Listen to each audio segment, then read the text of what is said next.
Hello, community, and welcome back. I'm Dr. Nita, founder and CEO of Dr. Nita Enterprises, where I help leaders and teams navigate complexity and change by raising awareness about how diversity, inclusion, and belonging reinforces workforce sustainability. I am back with my guest, Leo Botteri, and he is the founder of Pure Innovation, which is a CEO advisory group. And we're just generally talking about the C suite experience because further down the line, I'm going to be inviting executives to come and share with us their unique perspective on bringing diversity, inclusion, and belonging to the workplace. Leo, the last time we were talking, we were ending on the question about what are the challenges behind this? And you said there are no easy answers. So, the first question that I want to pose to you, which is a question that I pose to all of the executives that I work with, is this. And it is by a quote from Andy Stanley, that says, leadership is all about taking people on a journey. The challenge is that most of the time we are asking people to follow us to places we ourselves have never been. And I want to pick up with this quote because when we last left off, you said it's incumbent upon leaders to, when they're looking for a different type of person to bring into the community, that they think about different places where they're looking. So if we're asking leaders to lead the charge of diversity, inclusion, and belonging, especially at the C-suite level, but they have not yet situated themselves in that discussion personally, how do we get there? Yeah.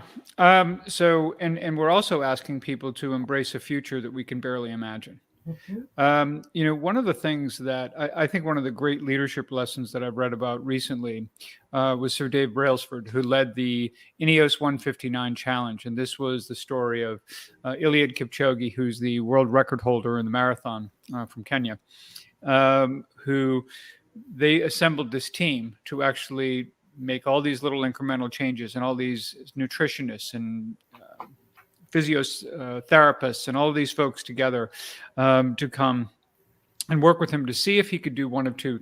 Really, there was two things. The goal, obviously, was to break 2 hours in running the marathon. Now, this is like akin to years ago breaking the 4 minute mile, landing a man on the moon. I mean, this whole thing is like, oh my God, right? Like running a marathon is in under 2 hours is just unthinkable. So the whole initiative was, again, not only to achieve the goal, but to actually capture people's imagination about human potential. No matter what walk of life, no matter what business or sport or whatever your vocation, that you could look at this and think to yourself, I can get a little bit better, and that we can just get a little bit better every single day. But what he did so well, and what I think leaders have to do to, I think, address your question, is take this larger purpose, even though we've never been there before, right? And connect it to what each of the individual members of the team, what matters to them. What do Mhm. they care about? Yeah. People talk a lot about purpose, but shared purpose isn't just complying with someone else's purpose. Shared Mhm. purpose is truly making it shared and connecting it with matters to the individuals. Mhm. So Dave Brailsford basically says this expression that there's no I in team is just ridiculous, in so many respects. Of course, there's an I in team. There's a lot of eyes on your team, and they all have self interest and they all have things that inspire them and they care about. And the moment you can connect that larger purpose to what truly matters to them, now everyone's engagement goes up. Everyone's interest in whatever it takes to make the team better, including making it more diverse, including making sure that people feel that sense of inclusion and belonging, because they know if we all do that together really, really well, we're gonna create magic together. And so that's kind of how I think about that. I think he offers a real lesson there for leaders in terms of just how to bring people together in that Mhm. way. I agree with you 100%. One of the things I share with leaders is the notion that when you help people find their passion for whatever it is they do and align that with the organization, then the individual and the organization passion is kind of ignited together. And then the Mm, purpose is fulfilled. But we have to absolutely start with the individual and find out where the alignment is. And more often than not, the workforce that's coming in, they're really looking for organizations whose values as a company align with their personal values. And 20, 30 years ago, that just didn't happen. You came in, you did the job, and then you went home. And it's a completely different paradigm shift now. And I think it's much, much better. You also talked about this person and their training incremental change. And one of the things that I'm always talking about is an increased awareness of just 1%. And exponentially over time, that is a huge payback. Tell me a little bit about your thoughts on that. I don't think there's any question. And I think there's so many things. You look at any great team of any kind. Now, oftentimes I do think about sports just because it's so visible to us, But when you look at the real great team in sports, their attention to detail is phenomenal. Their attention to detail on the little things and making those small incremental changes that make them that 1% better, just because they pay attention to things that other people ignore. I think there's a lot of lessons in that. And again, we see it. We see it in sports. We see it in watching a symphony orchestra. We see it in watching a ballet. We see it in the, in across the arts. And I think the more that we can bring that level of attention to detail, but also that level of effort. Mm-hmm. If I'm not mistaken, we may have talked about Gino Auriemma, who's head coach for the University of Connecticut women's basketball, who at least pre-COVID would take his players to a Broadway play at the start of the season. And he'd come to practice the next day and say, "Hey, what'd you think of the performance last night?" They're like, "Oh my God, it was unbelievable." And they're talking about all the whole production and the sound and everyone involved in the whole thing. And they just were so blown away and so impressed. And so he lets everyone kind of offer their opinions. And he says, so they did that show the night before, right? And the night before that. And on Wednesdays and Saturdays, they have matinees and evening performances.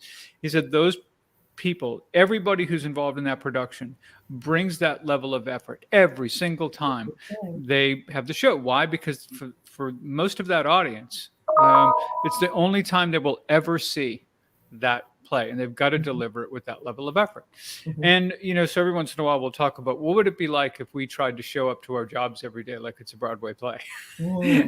But, arguably unrealistic. However, something to think about, or something to think about with regard to, hey, maybe there's a once a month meeting I have, or these once a week gatherings of these things. What if I really truly brought my best, recognizing that time we have together, we will never get back. Mm-hmm. And I'm going to just bring my A game every single time. And the more you do that, and more you model that for others, and you create that expectation for everyone around the room, again, some amazing things happen. I've been very fortunate to be part of some workplace cultures that had that high standard, that wasn't about impressing the boss or reaching KPIs.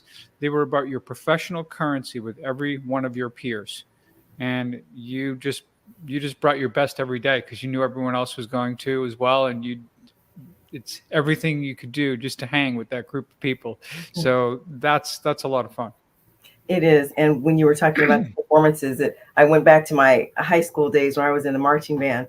And one of my favorite aspects of being in the marching band was putting on the shows, the field shows at halftime. And everybody had to be at their point in order for you to make that visual representation out on the field that everybody could recognize, versus what's going on that end of the field? What is that supposed to be? And what's that got to do with, right, the rest of the field? It absolutely takes a team to bring that vision to pass. Back to the original quote, though, about leaders asking people to follow them to places they've never been. How effective do you think a leader can be in terms of bringing forth the message of diversity, inclusion, belonging if their personal space is not diverse? I think we've got to model the way no matter what in everything we do. You can't create psychological safety in an environment without first also being vulnerable.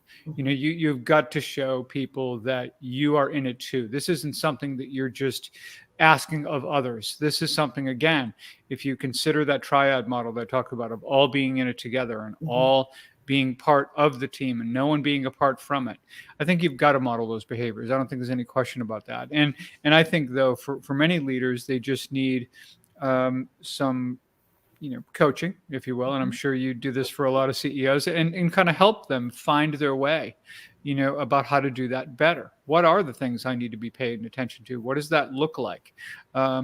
Because that's really just, again, no different than anything else we want to do. We want to understand our audience. We want to be relevant. We want to make sure that we are, leading, like actually leading. And to do that, it starts with us. It really does. So when we talk about leading and the fact that it starts with us, is it enough for the C-suite to say, absolutely, we bless this, go off and do it? Or does the C-suite really need to lead by example?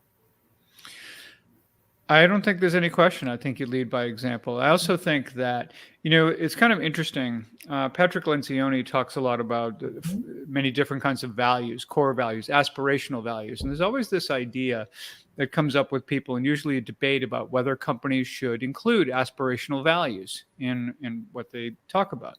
So I'm an advocate for absolutely. I think it's important to tell people what you're aspiring to. We may not be perfect in our diversity and inclusion yet. We might not be perfect in our sustainability efforts, or whatever these things are that we want to let people know. We care about this. We're working on it. We're going to enlist and invite your help to be better at it. And so they're not core values in that we are perfect, in that regard, or saying that or someone says, well, there's a level of hypocrisy because, you say this and you do this. Well, time out for a minute, we're actually making some real great strides, and we want to get better. And thank you for pointing that out, by the way. And we're going to continue to, we're all human. We're all doing the best we can. And I think, and I say that with authentic, legitimate efforts, that not window dressing, not anything like that. But I think people who really care to make change, yes, it's got to come from the leader, but I also think that our aspirational values should be held front and center. And I think it helps us be more accountable to the outside world when we do that. Oh my goodness. I'm just doing everything I can to be still right now, because you have just brought up something about what some people might consider hypocrisy.